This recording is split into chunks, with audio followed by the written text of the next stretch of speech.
Let's talk about a feeling you know better than anyone. It's not just excitement, it's cleaner than that.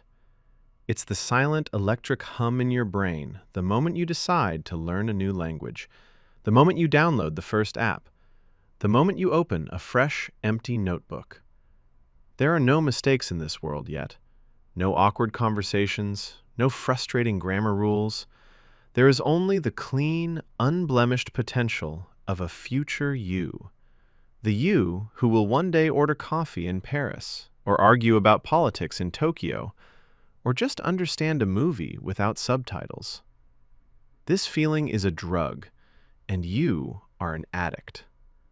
The world sees you chasing this feeling, and it has a name for you: flaky, inconsistent, a dabbler. They see your bookshelf filled with beginner guides for 5 different languages, and they don't see curiosity. They see a graveyard of failed commitments. They have a weaponized phrase, a neat little box to put you in just to make themselves feel better about their own single boring path. Jack of all trades, master of none. They throw it at you like a stone, a judgment. And the real tragedy isn't the sting of their words, it's that quiet moment late at night when you look at your Duolingo graveyard and you start to believe them. The voice of the world becomes the voice in your head. But what if that voice is fundamentally wrong about how your brain is built? What if this pattern isn't a character flaw, but a neurological fingerprint? When you start something new and exciting, your brain's reward system ignites. It's not a metaphor, it's a chemical flood. A surge of dopamine hits your nucleus accumbens, the part of your brain that screams, "Yes, that felt good. Do it again." This isn't weakness, it's biology. Your brain is wired with a powerful novelty bias. From an evolutionary perspective, new things meant new food sources, new allies, new chances at survival. Your brain isn't lazy. It's an ancient, efficient machine optimized for the thrill of the hunt. But that's just the chemistry.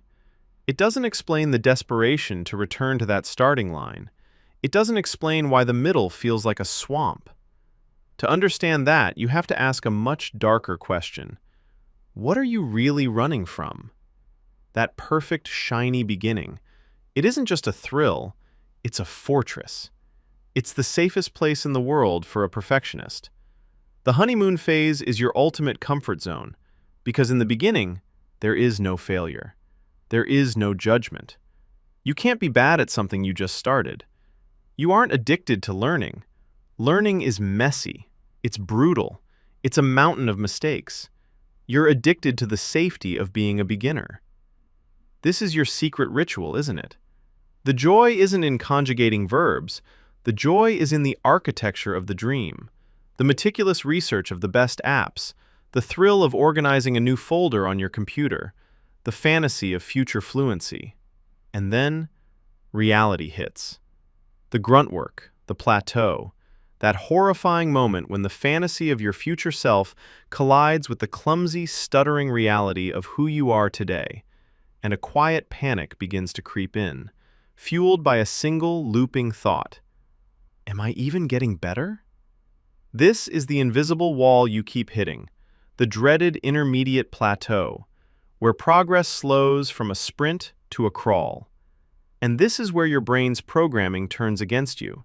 It triggers a cognitive distortion, a glitch in your thinking. All or nothing. Your inner monologue becomes a tyrant. If I'm not making huge leaps, I'm making zero progress. If my accent isn't perfect, I'm a total failure. And to escape the crushing anxiety of that feeling, you pull the ripcord. You quit. Not from laziness, but as an act of self-preservation. You find a new language, a new empty notebook, a new dream, all to get back to the safety of that fortress. The one place where you can't be judged. Day one. This internal loop is already a perfect prison, but the modern world has added rocket fuel to it. It starts with an innocent-sounding question at a party. Someone asks, "So you're learning Japanese? Are you fluent yet?" The question is a social blade. It demands a simple yes or no for something that takes a decade. And when you're forced to say no, it externally validates your deepest fear. You are a failure. This pressure is what creates the secret learner, the person who hides their passion just to avoid the verdict. Then come the machines. Language apps are not your teachers. They are gamification engines, designed by geniuses to make you addicted to the dopamine of the honeymoon phase. Streaks, points, leagues, all brilliant at keeping you hooked on the easy beginner stuff. But when you hit the real, messy intermediate plateau, they abandon you.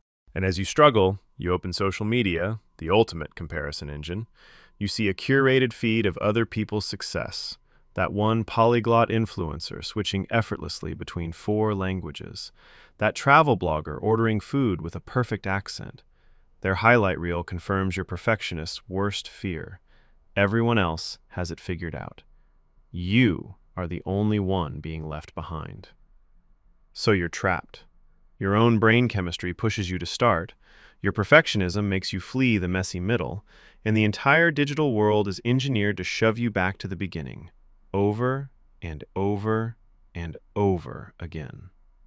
But there's one last piece of the puzzle, one thing they never told you. That phrase, that weapon they use to define and dismiss you. A jack of all trades, master of none. That's not the full quote. It's a bastardization.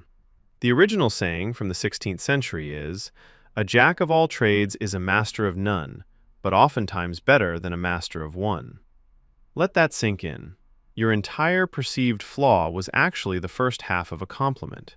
Your constant searching was never a weakness. It was your greatest strength. It's the mark of a resilient, curious mind, brave enough to endure the vulnerability of being a beginner again and again, a state most people fear so much they only do it once or twice in their lives. And this reveals the final, most important truth. This was never about fluency. It was about identity. You weren't failing to learn languages. You were succeeding at learning about yourself. Each language, each new beginning, was another mirror, showing you a different part of who you could be. You are not a failed specialist. You are a wildly successful explorer. And your journey was never a straight line to a finish. It was a spiral, gathering wisdom with every single loop.